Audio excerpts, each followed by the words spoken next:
So this here is a 1953 Ford F-250 that I'm working on restoring. As you can see, it's in fairly good shape for its age. Original paint. Panels are pretty straight. It's a neat phone number on the side there. Unfortunately, I haven't gotten any videos of what we've done so far, but got the engine and the tranny pulled out. There's a tranny right there. It's all covered in oil and grease and crap. It's in pretty good shape for the most part. And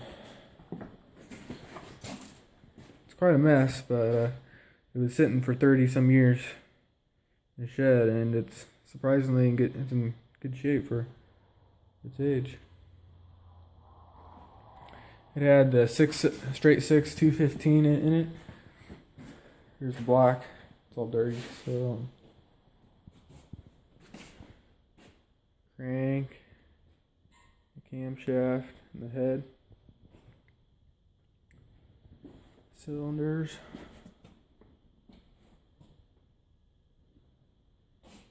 So yeah,